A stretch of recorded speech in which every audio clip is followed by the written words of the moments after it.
படிக்கும் போதே சம்பளத்துடன் கூடிய பார்ட் டைம் வேலை வாய்ப்பிற்கான 100% உத்தரவாதத்துடன் MBA படிக்க இன்றைய ஆச்சி பிசினஸ் ஸ்கூலில் சேருங்கள். யுகபாரதியை பற்றி எல்லாம் சொல்லும்போது என்ன சொல்லுவாங்கன்னா, ரொம்ப எளிமை. ஏன்னா உண்மையிலே சொல்ல போனால் எளிமை தான் கம்பீரம். 7 வருஷத்துக்கு முன்னாடி பார்த்த போட்ட வீடியோ அதுலேருந்து நான் பார்த்தேன் நேற்று. அதே வாட்சி கட்டிட்டு இருக்கீங்க நீங்கள் சார். பயங்கரமான ஆளாக இருக்காப்ல சார். காதல் கவிதை அப்படிங்கிற பேரில் உள்ளுக்குள்ளே அவர் கையை பிடிச்சிட்டு இந்த சமூகத்தோட எல்லா விஷயங்களையும் அவர் இட்டு செல்கிறார். அதுதான் ரொம்ப முக்கியமானது. மகாபிடாரை 120 காதல் கதைகள்னு நீங்கள் எழுதிருக்கீங்க. பட் எப்படி சங்க இலக்கியத்தில் இடைச்செருகள்னு ஒன்று இருக்கோ அது மாதிரி இது முதலா இடை கடைச்செருகலான்னு தெரியல. பட் ஆனால் இந்த தொகுப்பில் 121 கவிதைகள் இருக்குது. இயக்குனர்கள் லெனின் பாரதி அவர்கள் மற்றும் மீரா கதிரவன் அவர்கள் தமிழ் சினிமாவுக்கு தனித்துவமான படைப்புகளை கொடுத்தது மட்டும் இல்லாமல் சமூகத்தின் மேலே என்றைக்குமே அக்கறை இருக்கக்கூடிய இயக்குனர்கள். இவரோட படைப்புகள் மூலியமாகவும் சமூக ஊடகங்களில் அவங்களுடைய பதிவுகள் மூலியமாகவும் இந்த சமூகத்துக்குள்ள நல்ல விஷயங்கள் நடக்கணும், அறம் நடக்கணும் அப்படின்ற விஷயங்களை தொடர்ந்து அதுக்காக அறத்திற்காக குரல் கொடுத்துக்கிட்டு இருக்கக்கூடிய 2 இயக்குனர்களையும் யுகபாரதி அவர்களையும் பற்றியும் இந்த கவிதை தொகுப்பு பற்றியும் பேச அன்போடு அழைக்கிறேன். யுகபாரதி எனக்கும் யுகபாரதிக்குமான நட்புங்கிறது சினிமா மூலமாக இல்லை, ஒரு இலக்கியம் மூலமாக தான் ஆரம்பித்தது. நான் சென்னை வந்த புதுசில் அப்போல்லாம் இந்த ஷார்ட் ஃபிலிம்ங்கிற கல்ச்சர் கிடையாது. அப்போ நிறைய இயக்குநர்கள்கிட்ட உதவி இயக்குனராக முயற்சி செஞ்சுட்டேன். ஏதாவது தனித்துவமாக ஒன்று நம்மளை இயக்குநர்கள்கிட்ட நிரூபித்தா நம்மளை உதவி இயக்குனராக சேர்த்துப்பாங்கங்கிறதுனால சிறுகதையை எழுதி அப்போ நண்பர்கள் மூலமாக கணையாளி அப்படின்னு ஒரு பத்திரிக்கை இருக்குது. அது தமிழில் ஒரு ரொம்ப முக்கியமான ஒரு பத்திரிகை. அது அந்த பத்திரிகையில் யுகபாரதி ஆசிரியராக இருந்தார். அது டி நகரில் சிவாஜி கணேசன் அவங்களுடைய வீட்டு பக்கத்தில் அந்த ஆஃபீஸ் இருந்தது. அப்போ தான் அந்த கதையை கொடுக்குறதுக்காக தான் யுகபாரதியை முதல்ல நான் சந்திக்க போனேன். இப்போ அந்த கதையை படிச்சுட்டு இப்போ நல்லா எனக்கு ஞாபகம் இருக்குது. ஒரு தீபாவளியோ பொங்கலோ ஒரு ஃபெஸ்டிவலுக்காக அவர் பஸ்ஸில் ஊருக்கு போகும்போது அந்த கதையை படித்து பார்த்துட்டு ரொம்ப நேரம் பேசினார். அப்படி தான் எங்களுடைய நட்பு ஆரம்பித்தது. அப்புறம் அதன் பிறகு அந்த நட்பு ரொம்ப ரொம்ப ஆழமாக ரொம்ப உண்மையாக 2 பேரும் நட்புங்கிறத தாண்டி அவங்களுடைய அப்பா அம்மா மாதிரி ஒரு குடும்பமாக நாங்கள் இப்போ ஒரு நல்ல சகோதரர்களாக மாறினோம். யுகபாரதி பல்லாங்குழியின் வட்டம் பார்த்தேன் பாடல் எழுதி முடித்த காலகட்டத்திலிருந்தே யுகபாரதியோட நட்பு எனக்கு இருக்குது. இப்போ நாங்கள் எனக்கு நல்ல ஞாபகம் இருக்குது. காதல் பிசாசே இப்போ யுகபாரதி கிட்ட இந்த ஒரு டிவிஎஸ் சாம்ப் இருந்தது. அந்த டிவிஎஸ் சாம்பில் நாங்கள் சென்னையில் நாங்கள் 2 பேரும் போகாத தெருக்களே கிடையாது, போகாத ஸ்டுடியோஸே கிடையாது. இப்போ அப்படி தான் ஒரு முறை வர்ஷா வல்லகி வித்யாசாகருடைய வர்ஷா வல்லகி ஸ்டுடியோவில் காதல் பிசாசை பாட்டு எழுதுறதுக்காக டியூன் வாங்குறதுக்காக போயிருந்தோம். யுகபாரதி கிட்ட நான் ரொம்ப ஸ்பெஷலாக என்னென்னு பார்க்குறேன்னா ரொம்ப எளிமையாக மட்டும் இல்லை, அந்த எளிமையாக எழுதுறதுல ரொம்ப மெனக்கட்டுறது. இப்போ காதல் பிசாசையுடைய பாடலில் கூட அப்போ அவர் புலியூர் ஹவுசிங் போர்டில் இருந்தார். அந்த புலியூர் ஹவுசிங் போர்டில் தான் நண்பர் ராஜமுருகன், அவருடைய அண்ணன் மெஹந்தி சர்க்கஸுடைய டைரக்டர் சரவணன், அது ஒரு அந்த காலகட்டம் ரொம்ப முக்கியமான ஒரு காலகட்டம். அங்கே தான் நிறைய இலக்கியவாதிகள், அங்கே தான் நிறைய சினிமாக்காரங்கள் பழக ஆரம்பித்தாங்க. அப்போ அந்த டியூனை வச்சுக்கிட்டு நான் நண்பர், அப்போது நம்ம ராஜமுருகனுடைய அண்ணன் குரு, மறைந்த நண்பர் குரு பேசிக்கிட்டே முருகன் கோவிலுக்கு வரைக்கும், வடபழனி முருகன் கோவில் வரைக்கும் நடந்துக்கிட்டே அந்த பாடலை அவர் சொல்லிக்கிட்டே வந்தார். எனக்கு அப்போவே அதில் ஒரு வரி வரும் காதல் பிசாசு இதில், என் தாயோடும் பேசாத மௌனத்தை நீயே தந்தாய் அப்படின்னு. ரொம்ப பிரமாதமான அதை கேட்ட உடனே அவர்கிட்ட சொன்னேன், சூப்பருங்க அப்படின்னு. ஏன்னா பெற்ற தாயோட கூட நம்ம பேச முடியாத ஒரு மௌன தனி ஒரு உலகத்துக்குள்ளே போகிறதுக்கான ஒரு வரியை அவ்வளோ ஃபாஸ்ட் பீட்டான ஒரு சாங்கில் அவர் கொண்டு வந்தார். யுகபாரதிகிட்ட நான் இப்போவும் பார்க்குறது என்னென்னா யுகபாரதி சினிமாவில் இப்போ நீங்கள் கேள்விப்பட்டிருப்பீங்க நிறைய, இப்போ முன்ன மாதிரி இல்லை. சினிமாவை பற்றின விஷயங்கள் எல்லாமே நம்மளுடைய மொபைல் எல்லாமே பார்த்துடுறோம், தெரிஞ்சுக்கிறோம். சினிமானாலே தனி மனித ஒழுக்கத்துக்கு வெளியே இருக்கக்கூடிய விஷயம் அப்படின்னு ஒன்று சொல்லுவாங்க. ஆனால் யுகபாரதி நான் இப்போவும் யுகபாரதிகிட்ட பிரமிக்கிற விஷயம் 2 விஷயம். என்னென்னா, தன்னுடைய முதல் பாடல் மாதிரியே இப்போவும் அவருடைய எல்லா பாடல்களிலுமே அவர் மெனக்கடுறாரு, ஒர்க் பண்ணுறாரு. மற்ற கவிஞர்கள் மாதிரி வந்து எந்த கெட்ட பழங்களுக்குள்ளார அவர் போகாதது அவருடைய ஒரு ப்ளஸ்ஸாக பார்க்குறேன் வந்து. அதுக்கு வந்து ரொம்ப முக்கியமான காரணம் என்னென்னா, அவர் ஃபேமிலி பற்றின ஒரு ரெஸ்பான்சிபிலிட்டி வந்து கலைஞர்களுக்கு கிடைக்கக்கூடிய சுதந்திரத்தில் நம்ம குடும்பங்கிற அமைப்புக்கு வெளியே, பொறுப்புக்கு வெளியே போயிடுவோம் உண்டு. ஆனால் யுகபாரதிகிட்ட அது இல்லை. யுகபாரதி எப்போவுமே கல்யாணத்துக்கு முன்னாடியே வந்து அம்மா, அப்பா, தம்பி, அப்புறம் அவருடைய தம்பிகள் ராஜமுருகன், சரவணன், ஒரு பெரிய அவர் கிட்டத்தட்ட பார்த்தா சினிமாவில் வந்து ஒரு அண்ணன் தான் எல்லாருக்குமே. இன்னைக்கு இருக்கிற அண்ணன் இல்லை, அது வேற அண்ணன் வந்து குமாரராஜா சிரிக்கிறாரு. அது உண்மையான அண்ணன் வந்து. அவர் வந்து நிறைய நண்பர்களை வந்து சந்திக்கிறது, அந்த நிறைய நண்பர்களுக்கு வந்து சினிமாவில் நல்ல ஞாபகம் இருக்குது வந்து. என்னென்னா, பாடல் எழுதிக்கிட்டு இருப்போம், காலையில் 7 மணிக்கு ஃபோன் பண்ணுவார். என்ன மீரா, என்ன பிஸியானு, எங்க தூங்கி எந்திக்கல, என்னங்க பிஸியானு கேட்குறீங்க, வாங்க போயிட்டு வரலாம் அப்படிம்பார். அப்போ வந்து டிடி தூர்தர்ஷன் சேனல் பொதுகையில் இங்கேருந்து அந்த பைக்கில் வந்து நான் ஓட்டிகிட்டு போவேன், யுகபாரதி பின்னாடி இருப்பார். அந்த பொதுகையில் போய் காலையில் வந்து அந்த காலை மலர் மாதிரி ப்ரோக்ராமில் வந்து யாரோ ஒருத்தர் எங்கேயோ இருந்து ஒரு உத்வாரம் வர வச்சு உட்கார வச்சு ஒரு இன்டர்வியூ எடுத்துக்கிட்டு இருப்பார். நமக்கு தோணும், எதுக்கு இந்த வேண்டாத வேலையெல்லாம் செஞ்சிட்ருக்கிறாரு, பாட்டு எழுதலாமல் அப்படின்னு. நிறைய அப்போவே உழைக்கிறது இருக்கு இல்லையா, அதாவது வந்து பாடல் மட்டும் இல்லாமல் புத்தகங்கள். இப்போ 32 புத்தகங்கிறதெல்லாம் வந்து இவ்வளோ பிஸியாக 2000 பாடல்கள் எழுதின ஒருத்தர் வந்து ஒரு 32 புத்தகம் எழுதுறது இருக்குல்ல, அது வந்து உண்மையிலே வந்து காலையில் யுகபாரதிக்கு 9 மணி 10 மணிக்கு ஃபோன் அடித்தாலே நம்ம வந்து அவர் எழுதிக்கிட்டு தான் இருப்பார். அவன்கிட்ட ஏதாவது வாசிச்சுட்டு இருப்பார். இப்போ நம்ம வந்து நான் அவள் பெயர் தமிழரசி நிறைய சம்பவங்கள் இருக்குது. ஆக்சுவலி எனக்கும் யுகபாரதிக்கு என்னென்னா, இயக்குனர் பாடலாசிரியர்கள் மட்டும் இல்லை வந்து, நாங்கள் வந்து பட்டினிகளை வந்து ஒன்றா ஷேர் பண்ணியிருக்கிறோம், போராட்டங்களை ஒன்றா ஷேர் பண்ணியிருக்கிறோம். இன்றைக்கி வந்து ஒரு காதல் கவிதை புத்தகமாக இருக்கிறதுனால பல காதல்களை வந்து அந்த புலி ரோஸுக்கும் போடல. அந்த அவர்கிட்ட இருக்கக்கூடிய டிவி ஸ்டாம்ப் வாங்கிட்டு நான் என்னோடய வீட்டுக்கு வந்துடுவேன் வந்து. நிறைய கதைகள் இருக்குது யுகபாரதி நானும் பேசுகிறதுக்கு. யுகபாரதியுடைய பலமாக நான் பார்க்குறது என்னன்னா, யுகபாரதிக்கிட்ட இருக்கிற உண்மை. நான் வந்து யுகபாரதி என்னுடைய முதல் படம் அவள் பெயர் தமிழரசி வந்து மோசர் பேரில் கமிட் பண்ணும்போது, நான் தனஞ்சயன்கிட்ட வந்து யுகபாரதியை கூட்டி போய் அறிமுகப்படுத்தி, தனஞ்சயன்கிட்ட யுகபாரதி தான் எல்லா பாடல்களையும் எழுதுறாருன்னு கமிட் பண்ணி விட்டோம் உண்டு. சொல்லுவாங்கள்ல, கலைஞர்கள் சற்றே மனநிலை பிறந்தவர்கள் அப்படின்னு. கொஞ்சம் வந்து அந்த டைமில் வந்து யுகபாரதி வந்து எழுத முடியாத ஒரு சூழல் இருந்தது. முதல் படத்தில் ஏகாதசி எழுதினார், அதன் பிறகு தமயந்தி எழுதினாங்க. ஆனால் யுகபாரதி என்னென்னா, இப்போ சினிமாவில் வந்து எப்படின்னா, ஒரு நட்பு, ஒரு உறவுங்கிறது வந்து எதன் பொருட்டோ நிகழ்ந்துக்கிட்டே இருக்கும்ட்டு. ஒரு நடிக்க வாய்ப்பு கேட்குறதுக்காகவோ இல்லைனா வந்து ஒரு படத்தில் டெக்னீஷியனாக ஒர்க் பண்ணுறதுக்காகவோ மட்டுமே இருக்கும். நம்ம வந்து ஒரு படத்தில் நம்ம அவங்களுக்கு கொடுக்க முடியாமல் இருக்கும், வேற ஒரு படத்தில் கொடுக்கலாம் அப்படிங்கிறதுக்கான ஒரு விஷயம் யோசிச்சிருப்போம். ஆனால் அவங்க நம்ம நட்பு வட்டத்தில் இல்லாமல் போயிடுவாங்க அந்த. ஆனால் யுகபாரதி இல்லை, நான் வேற ஒரு 2 பாடலாசிரியரோடு எழுதின பிறகும் கூட யுகபாரதி அதே இன்னைக்கு வரை யுகபாரதி ஏன் கொடுக்கலாம் அவரும் கேட்கல, ஏன் யுகபாரதி எழுத. ஆனால் ஒரு கதை இருக்குது, அது வந்து சில கதைகளை வந்து நம்ம மனசுக்குள்ளே பாதுகாக்கிறதா நல்லது வந்துட்டு. யுகபாரதி வந்து என்னென்னா, நான் இப்போ பண்ணிக்கிட்டு இருக்க அந்த ஹபீபி படத்துக்கு வந்து இது முழுக்க ஒரு இஸ்லாமிய வாழ்வியல் பற்றிய ஒரு படம் வந்து. அப்போ வந்து இப்போ எல்லா கவிஞர்களுமே பார்த்தீங்கன்னா, பாடலாசிரியர்கள் வந்து சங்க பாடல்களை குறித்து பேசுவாங்க, இது தமிழ் இலக்கியங்களை குறித்து புறநானூறோ நற்றினையோ. ஆனால் இன்னொரு இலக்கியம் இருக்குது, எப்படின்னா தமிழ் முஸ்லீம்களுடைய வாழ்க்கை வந்து, தமிழ் முஸ்லீம்களுடைய பாடல்கள் தான். இப்போ வந்து காமு ஷெரீஃப்லேருந்து இறைவனிடம் கையேந்துங்கள் பாடல்கள் எழுதின சலீம்லேருந்து எவ்வளோ பேர் தமிழுக்கு கான்ட்ரிபியூட் பண்ணியிருக்காங்க. ஆனால் நம்ம தமிழ் இலக்கியத்துக்குள்ளே வரும்போது அவங்க இருக்க மாட்டாங்க. ஆனால் யுகபாரதி தொடர்ந்து வந்து அவர்களை குறித்து எழுதிக்கிட்டே இருப்பார்.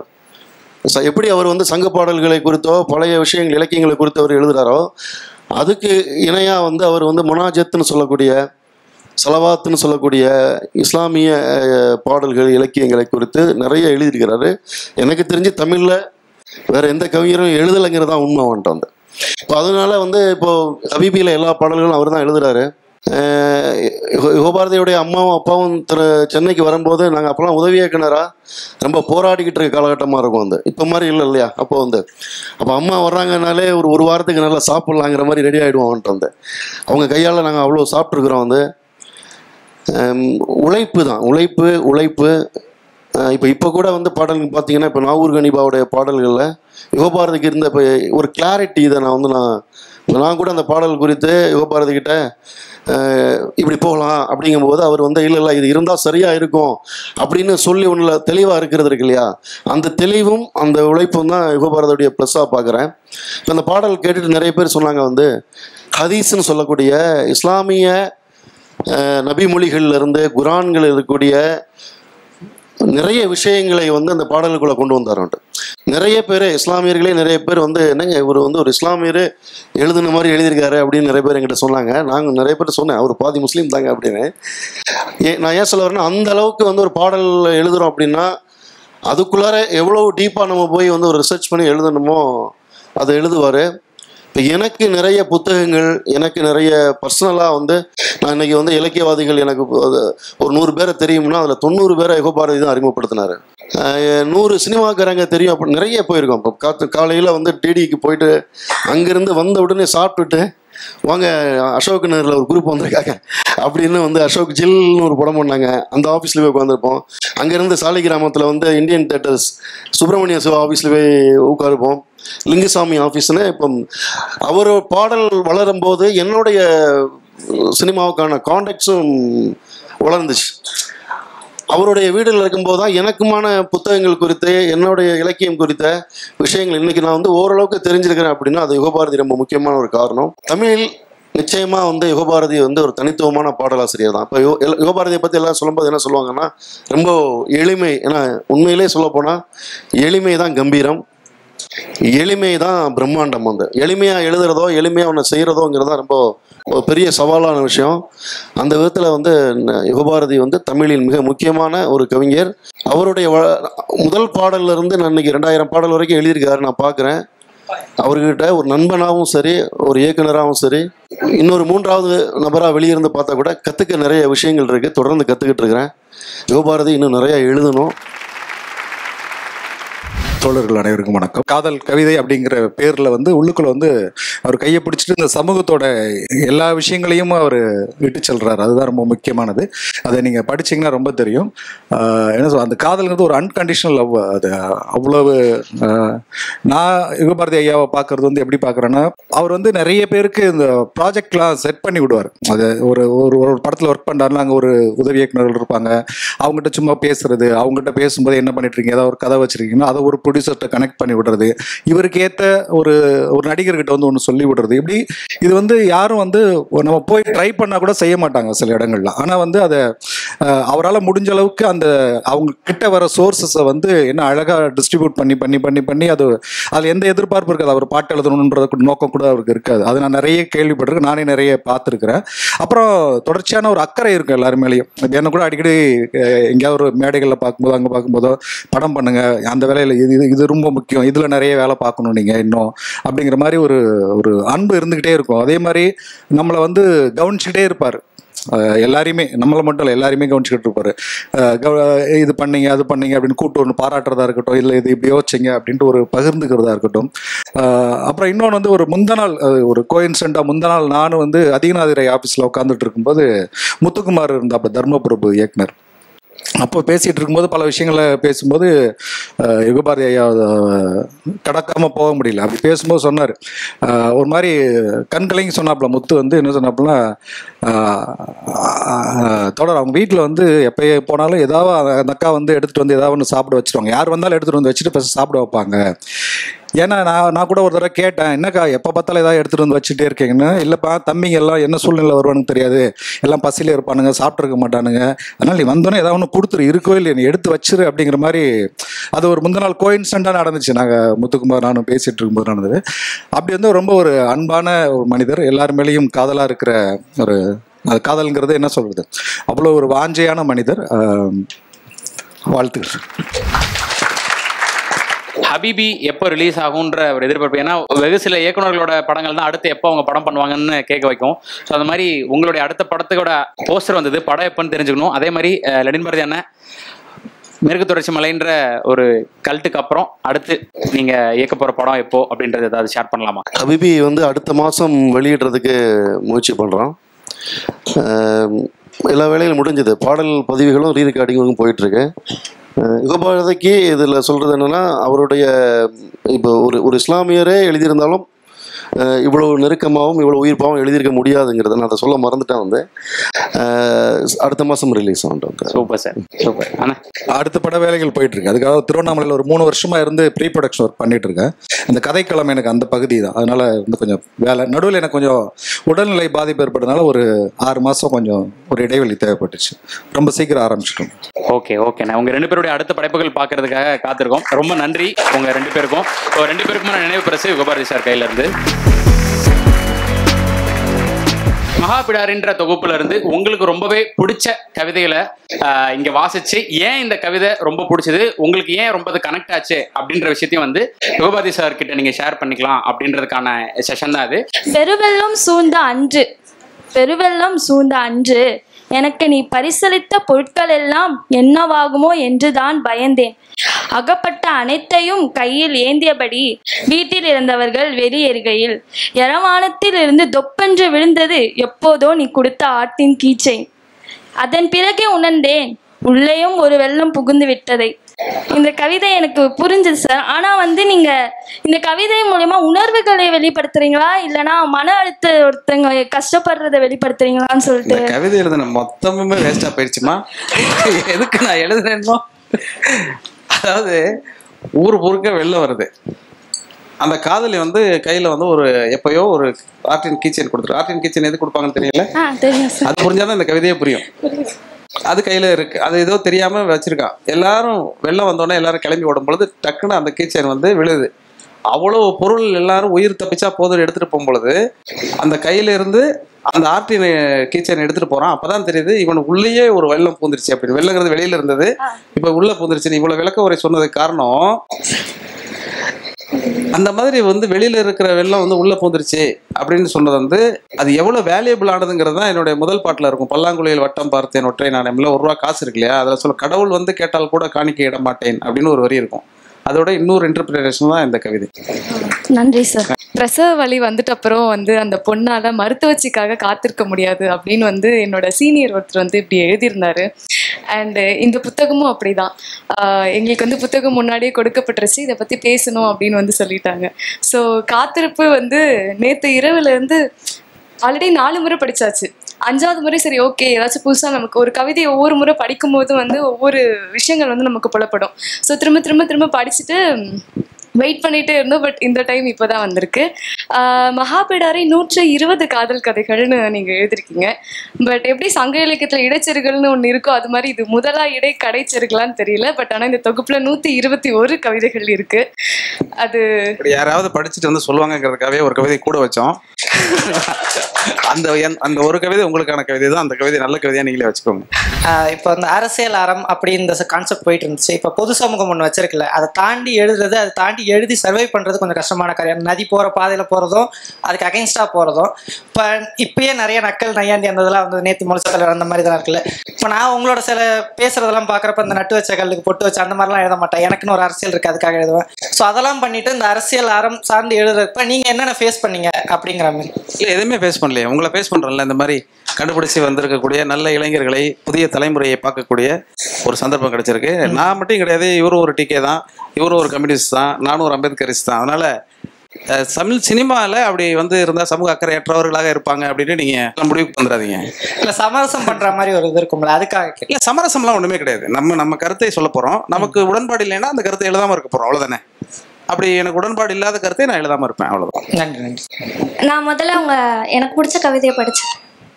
சுட்டெரிக்கும் வெயிலில் சொல் அற நேசித்து சிநேகித்து இதற்கு மேல் பேச எதுவுமே இல்லை என்பது போல கடற்கரையிலிருந்து எழுந்தோம். ஒட்டிய மணத்துகள்களை உதறியபடியே அந்திக்குள் வீடு திரும்பும் ஆர்வத்திலிருந்த நம்மிடம் என்னை பார்க்காமலே கிளம்புகிறீர்களே என்றது கடல். கடல் பற்றின கவிதை எது வந்தாலும் வந்து எனக்கு ரொம்ப பிடிக்கும். அது மட்டும் இல்லாமல் நான் கவிதை தொகுப்பு நிறைய படித்ததில்லை, கவிதையே படித்ததில்லை. நான் படித்த 2வது முழுசாக ஒரு கவிதை தொகுப்புனா இதுதான். ஒரு இலக்கிய மாணவியாக இருக்கும்போது நிறைய கவிதைகள் இப்போ தான் அறிமுகமாகிட்டே வருது கொஞ்சம் கொஞ்சமாக. நான் இது வரைக்கும் படித்ததுலேயே உங்களோட திரைப்பட பாடல்களை ஒட்டியும் வெட்டியும் கலந்தும் இருக்கு, அதுலேருந்து ரொம்ப தனிச்சும் இருக்கிற மாதிரி இந்த கவிதை தொகுப்பு இருந்தது. ஒரே ஒரு உங்கள் பாடல் வரி மட்டும் சொல்லிடுறேன். அது நிறைய பேர் கேட்டிருக்க மாட்டீங்கன்னு நினைக்கிறேன். மூங்கில் நிலான்னு ஒரு பாட்டு. அலாதியான காதலே விடாது தூரும் தூரலே சதா உன் பார்வை தீபம் ஏற்றும் வாழ்விலின்னு வரும். அந்த மாதிரி ஒரு கவிதை புத்தகம் தான் இது. நன்றி. நன்றிம்மா, நன்றி. கையில் ஒரு வாட்ச் கட்டிட்டு இருக்கீங்க, பிளாக் வாட்ச். நான் கிட்டத்தட்ட ஒரு நேற்று மட்டும் 25 வீடியோ மட்டும் பார்த்துருக்கேன் சார். உங்களுக்கு இது வந்து ஒரு 7 வருஷத்துக்கு முன்னாடி பார்த்த வீடியோ, போட்ட வீடியோ, அதுலேருந்து நான் பார்த்தேன் நேற்று. அதே வாட்ச் கட்டிட்டு இருக்கீங்க நீங்க சார். பயங்கரமான ஆளா இருக்காப்ல சார். மணி என்ன காட்டுச்சு அதுல? நீ கவிதையை படிச்சுட்டு வான்னு சொன்னா கடிகாரம் வரைக்கும் படிச்சுட்டு வந்துருக்கேன். இல்லை சார், அவங்க இருக்கிறாங்க பர்சனாலிட்டி நம்ம பார்த்து பண்ணணும் சார். அது மாதிரி தான் நம்ம வந்து முன்னாடி எடுத்துப்போம். அதனால ஒரு முன்னோட்டம் அருமையான கவனிப்பேன். ஆனா இந்த கேள்வி கேட்டதுக்கு இது வந்து காதல் கவிதை தொகுப்பு வேற. ஆனா இது வந்து முதல்ல என்னுடைய மனைவி திருமணம் உடனே வாங்கி கொடுத்த நினைச்சேன் சார். ஆனா நீங்க சொல்லி நான் நினைச்சேன், நீங்க சொல்லிட்டீங்க அதை கேட்க கூடாதுன்னு. சரி, பர்சனல் லைஃப் அது கேட்க கூடாது நினைச்சு என் வாயால சொல்லணும். பர்சனல் லைஃப் நம்ம போகக்கூடாது சார். அதனால தேங்க்யூ சார். மகிழ்ச்சி. நன்றி தம்பி, நன்றி. ஆக்சுவலாக இந்த கவிதை வந்து நான் ஃபுல்லாக பார்த்த உடனே ஒரு 3/4 மணி நேரத்துக்குள்ளே ஃபுல்லாகவே படித்து முடிச்சிட்டேன். எனக்கு வந்து பார்த்த வரைக்கும் நான் ஆக்சுவலாக ஒரு 90s கிட்ஸு. அதில் வந்து முழுக்க எனக்கு அந்த பழைய நினைவுகள் தான் முழுக்க வந்துச்சு. அதில் வந்து மெயினாக அந்த கீ செயின் பற்றி ஒரு கவிதை. 7th ஸ்டாண்டர்ட் படிக்கும்போது எனக்கு ஒரு பையன் வந்து ஒரு 2 பொம்மை போட்ட கீ செயின் கொடுத்தான். ஜடமாட்டி மாதிரி ஒன்று கொடுத்தான். அதை வந்து வீட்டுக்கு தெரியாமல் ரொம்ப ஒளிச்சு வச்சு வீடு காலி பண்ணி போகும்போது அது வந்து எப்படியோ வந்து யார் கண்ணிலையோ மாட்டிருச்சு, அம்மா கண்ணிலே. ஏதோ இது எங்கே இருந்துச்சு, இது இவ்வளோ நாளாக எங்கே இருந்துச்சுன்னு அம்மா கேட்க ஆரம்பிச்சிட்டாங்க. அதுக்கப்புறம் அது அப்படியே முடிஞ்சு போச்சு. அது ஸ்கூலில் வந்தது. அது லவ்னு கூட சொல்ல முடியாது அதை. அதுக்கடுத்து காலேஜ் படிக்கும்போது வந்து என்னோட இணையர், அவரை தான் நான் கல்யாணம் பண்ணிக்கிட்டேன். அவர் வந்து ஒரு பாசி ஒன்று வந்து எனக்கு கொடுத்துருந்தாரு. அதையும் வீட்டுக்கு தெரியாமல் மறைச்சு வச்சு எங்கள் அம்மா ஒரு நாள் அதை கண்டுபிடிச்சது, யார் உனக்கு கொடுத்தது, என்ன இது இந்த மாதிரி நீ வாங்கினதே இல்லையே அப்படின்னா எங்கள் அம்மா கேட்க ஆரம்பிச்சிட்டாங்க. அப்புறம் இது எங்கள் கல்யாணத்துக்கு அப்புறம் எங்கள் அம்மா கிட்ட வந்து நான் அந்த விஷயத்தை வந்து எடுத்து சொன்னேன். அது மாதிரி இது ஒரு 90s கிட்ஸ்க்கு வந்து ரொம்ப பொருத்தமான ஒரு கவிதை ஃபுல்லாகவே. அது இல்லாமல் ரொம்ப அது வந்து பாதிச்சு நிறைய விஷயங்கள் வந்து நல்லா இருந்துச்சு. ரொம்ப நன்றி. உங்க அம்மா உங்க காதலர் உங்களை எப்படி பார்த்துக்கிட்டாருங்கிறத தாண்டி உங்க அம்மா எப்படி எல்லாம் கண்காணிச்சுட்டு இருந்திருக்காங்க பாருங்க உங்களை. இவரோட கவிதைகளை பார்க்கும்பொழுது எல்லாரும் பிரம்மாண்டமா காதல்னு பேசிக்கிட்டு இருக்காங்க. நான் இதுல காதலை மட்டும் பார்க்கல, வாழ்ந்த மனிதர்கள் பத்தியும் அவர் நிறைய பதிவுகள் செஞ்சிருக்கிறாரு. அதை படிக்கும் பொழுதே அந்த மனம் வீச ஆரம்பிக்குது. ஒரு அப்பாவோடைய அந்த சாராய நெடி, இந்த பூக்கார அம்மாவோடைய அந்த பூ விற்கிற அந்த வாழ்வியல், அந்த அவர் பயன்படுத்திருக்கிற சொல்லலாம் பார்த்தீங்கன்னா இன்னைக்கு இருக்கிற அந்த தலைமுறைக்கு தெரியாதுன்னு தான் நினைக்கிறேன். இந்த 90களில் வாழ்ந்தவங்களுக்கு இது அப்படியே கனெக்ட் ஆகும். ஒவ்வொருத்தவங்களுக்கும் கட்டாயமா கனெக்ட் ஆகும் ஒவ்வொரு கவிதையும். இன்னொன்று, அந்த பழைய கவிதைகளை எடுத்து இன்னைக்கு உள்ள இந்த சமூகத்துக்கு ஏற்ற மாதிரி அந்த எடிட் பண்ணியிருக்கிறாரு பார்த்தீங்களா, அது எப்படி இவருக்கு கைவாசம்னு தெரியல. நான் அதை வியந்து போயிட்டேன். அந்த பாதி படிச்சுட்டு எனக்கு தூங்கவே முடியல. நமக்கும் கனெக்ட் ஆகும் இல்லையா? இப்போ படிச்சுட்ட உடனே நமக்கு சில விஷயங்கள் எல்லாமே கனெக்ட் ஆகிட்டே போகும் பார்த்தீங்களா. இது எப்படி திடீர்னு இங்கே முற்போக்கா இந்த கவிதை, இதில் பார்த்தீங்கன்னா அரசியல் இருக்குது, முற்போக்கு இருக்குது, அதுக்கப்புறம் கம்யூனிசம் இருக்குது. இதில் இல்லை காதல் மட்டுமே கிடையாது, இதில் இல்லாததே கிடையாது. அப்பதான் யோசிச்சா இது நமக்காக, இது காதலாக மட்டும் நமக்கு வந்து சேரல, இது நீ மற்றதையும் பார்க்கணுன்றதுக்காக தான் இந்த காதல் கவிதை வந்து நம்ம கிட்ட வந்து சேர்ந்துருக்குது அப்படின்னு புரிஞ்சுக்க. நன்றி. அனைவருக்கும் நன்றி அப்படின்னு ஒரு வார்த்தையில சொல்ல எனக்கு ஆசை. ஆனால் அப்படி நான் சொல்ல மாட்டேன். ஏன்னா இது ரொம்ப நெகிழ்வா ஆனால் ரொம்ப புதுசாக இருந்தது எனக்கு. இன்னைக்கு ஒரு நாள் நான் காலையில் வந்ததுலேருந்து இது வரைக்கும் வந்து ஒரு புது படம் ரிலீஸ் ஆனால் எப்படி எனக்கு வந்து சந்தோஷம் இருக்குமோ அந்த மாதிரி இருந்தது. அற்புதமான இந்த கூட்டத்திற்கு வந்து நீங்கள் பார்க்கும்போது சாதாரணமாக அந்த கூட்டம் நடந்து முடிச்சிட்ட மாதிரி தெரியும். ஆனால் இதுக்கு பின்னாடி நிறைய பேர் உழைச்சிட்டே இருந்தாங்க. அந்த தம்பிகளையெல்லாம் நான் மேடைக்கு அழைக்கணும்னு ஆசைப்பட்றேன். தம்பி பிரம்மா, ஜோஷுவா, காளிராஜ், மோகன வசந்தன், வினோத் பெட்டரா, இந்த காம்ரேட் டாக்கீஸ் மதன், பிரவீன், தம்பி பிரவீன் மேடைக்கு மேலே SRM கல்வி குழும நிறுவனத்திற்கு என்னுடைய நன்றியை தெரிவித்துக் கொள்கிறேன். அதே மாதிரி விகடனை சேர்ந்த தோழர்கள் தமிழ், பாண்டியராஜன், அசன் வாங்க, ஆனந்தவிடன் மட்டும் இதை வந்து எடுத்து பண்ணலன்னா இவ்வளோ சிறப்பாக வந்திருக்குமா அப்படிங்கிறத சொல்ல முடியாது. ஆனந்தவிடன் குழுமத்தில் இருக்கக்கூடிய அத்தனை நண்பர்களுக்கும் நிர்வாகிகளுக்கும் குறிப்பாக தம்பி தமிழ்ச்செல்வனை சொல்லணும். ஏன்னா அவர் வந்து மிகச்சிறந்த டைரக்டராக ஆகிறதுக்கான எல்லா தகுதியும் அவர் வாய்க்கப்பட்டார். ஏன்னா அந்த மொத்த நிகழ்ச்சியும் டைரக்ட் பண்ணது அவர் தான். அதனால் அவருக்கும் என்னுடைய நன்றியை தெரிவித்துக் கொள்கிறேன். நிகழ்ச்சியை வந்து என்னன்னா தொகுக்கிறவங்க வந்து கூட்டத்தை போர் அடிக்காமல் தொகுக்கணும். அந்த விதத்தில் வந்து நம்ம தம்பி சுதர்சன் வந்து ரொம்ப சிறப்பாக அதை வந்து பண்ணிட்டார். அதே மாதிரி பாண்டியராஜுக்கும் என்னுடைய நன்றி. இதே மாதிரியான ஒரு நிகழ்வில் ஆக விரைவில் சந்திப்போம் என்று கூறிக்கொண்டு விடைபெறுகிறேன். நன்றி, வணக்கம்.